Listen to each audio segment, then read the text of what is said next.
Welcome to another episode of Elite Podcast Academy. I'm your host, Mike Mahoney, and today I want to talk to you about a topic not too many people discuss: video podcasting.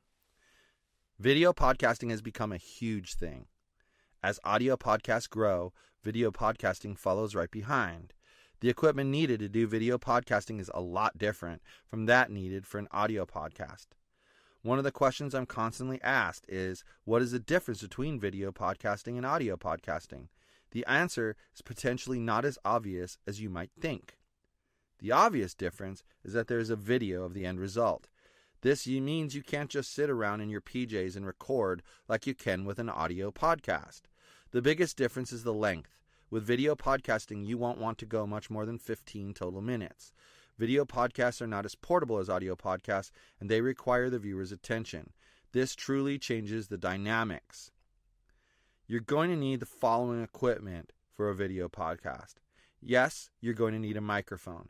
Believe it or not, audio is the most important part of video podcasting. This means you're going to need a microphone close to your voice in order for your message to be heard clearly. Most audio podcasting microphones won't work well for video because they're too big and distracting in the shot. However, you can sometimes frame your shot tight enough that you can use a studio microphone just barely out of frame. The best kind of microphone for video is something that's small, not distracting, or completely invisible. This leaves you with some decent options, but you must decide what you want to use. There is the Lavaliere Microphone. These have clips that allow them to be clipped to your clothing and even possibly hidden from view.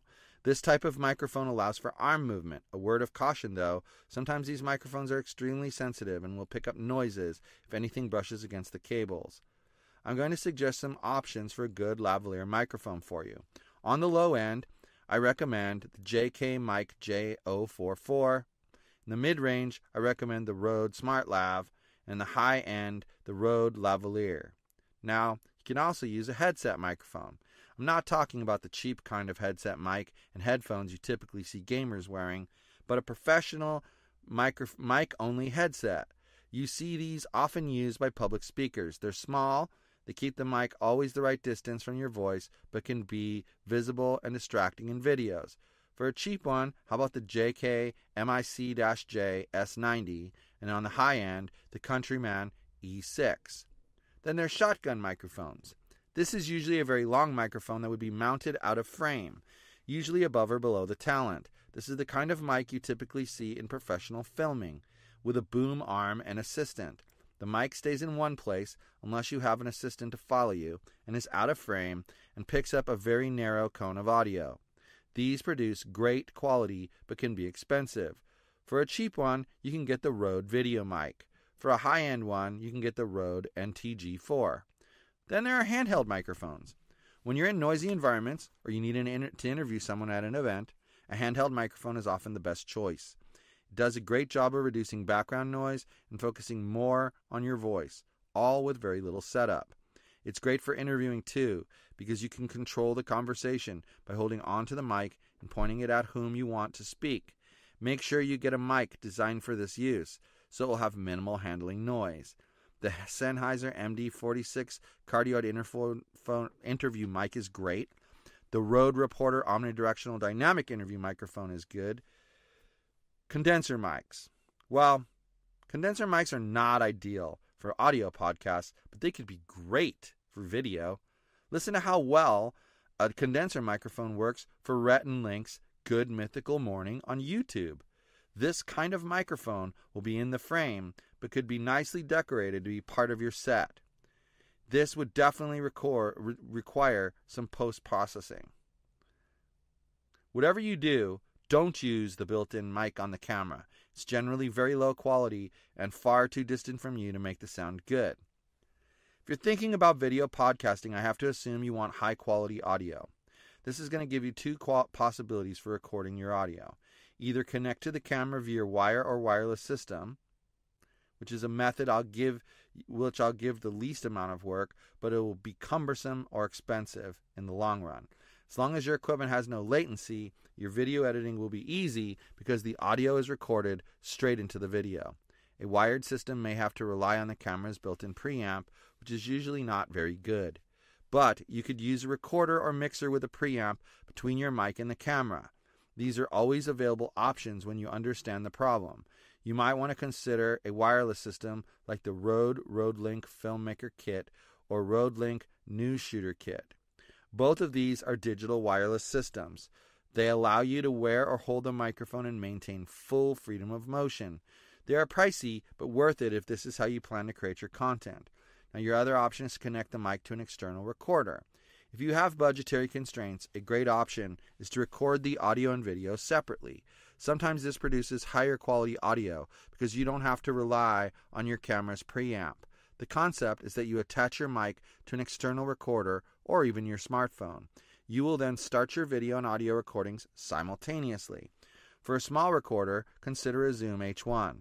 As soon as you start the video and the audio recording, clap or snap, making a clicking sound so that you have a reference point in post-production for syncing the audio you record to the recorder and the video itself. It sounds harder than it is. When in post-production, use the spike in the audio where the click, clap, or snap was recorded to match up the audio. Once it is matched up, mute or delete the audio that originated from your camera.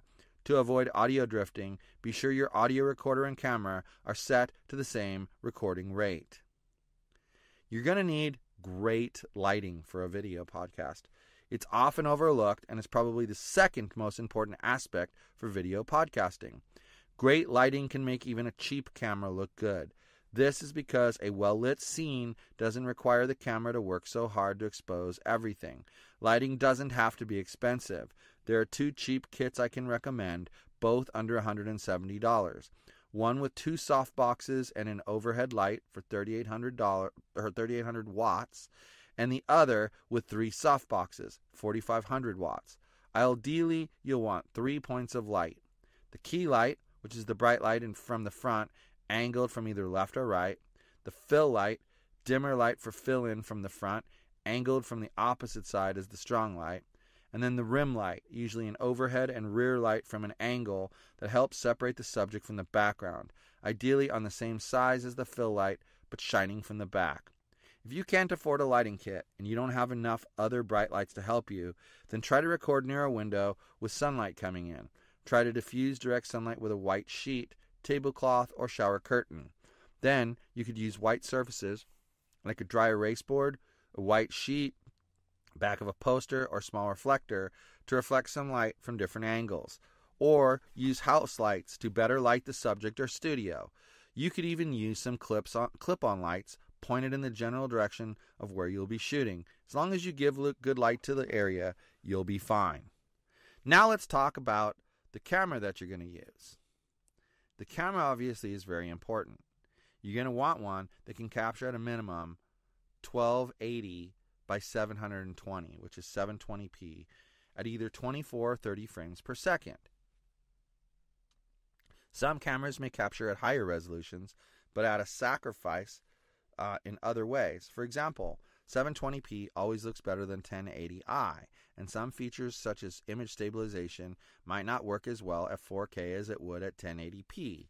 Higher frame rates, like 60 frames per second or more, are usually only necessary if you want to make slow motion videos. If you're recording the audio from your mic into your camera, then ensure your camera has an audio input and turn its gain all the way down. It's always best to let a wireless system or other interface handle the preamp for your mic.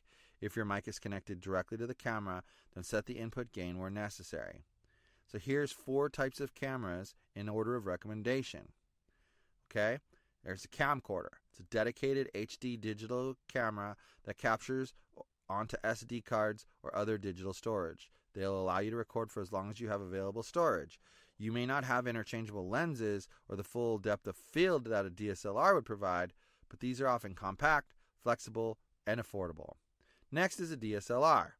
These cameras are usually focused on photography, and USA import laws prevent them from recording longer than 29 minutes and 59 seconds. Then there is a smartphone camera. Cameras on mobile devices have gotten continually better. Using the right app to do the recording will also help a great deal. Webcam. Although not always ideal, versatile, or portable, an HD webcam can still look good with decent lighting. Learn how to use your webcam software to control the exposure and white balance. Also ensure the camera is at a flattering angle for your videos. We've all seen people record videos at unflattering angles. You may even want to consider getting multiple cameras to be able to switch live or in post-production. This can help cover up editing points, make things easier to see, or simply look a lot more interesting and professional. You're going to want to pay attention to how everything looks in your shot, including the background. Examining your surroundings, ceiling fans, doors, windows, clutter, pets, people, rooms, and more can make a video look extremely amateurish. The background should never compete with the subjects for the viewer's attention, but it's also okay for the background to contain interesting lighting and props. That's where depth of field can blur the background to make it look great. One option is to record in front of a green screen and then replace that with whatever background you choose. Be sure not to make this look amateurish. Accessories. There are some accessories you might want to consider. Props for the foreground or background. Table, desk, or counter for holding other accessories. A chair or stool. A tripod. Stands for your lights and backdrop. Now, some of you might want to make the decision to live stream your videos, and that adds a bunch of new complexity. Video live streaming requires a lot of bandwidth and computing power. You may need video switching capability in addition to on-screen displays like lower thirds. In order to achieve the newscaster level of live quality, you can easily start spending a few $1,000s. You may even require an assistant to run things for you. However, the results can look amazing and then require little to no editing and post-production. It can be done. Video podcasting might seem like a daunting idea when you start to analyze everything, but it really isn't that terrible. You're going to want a microphone, potentially an audio recorder or wireless system, good lighting sources, a decent camera, a background, and a few accessories. Do not try going off the cuff with your video until you've had some experience. It's best to plan things out ahead of time. Decide what you want to discuss and in what order.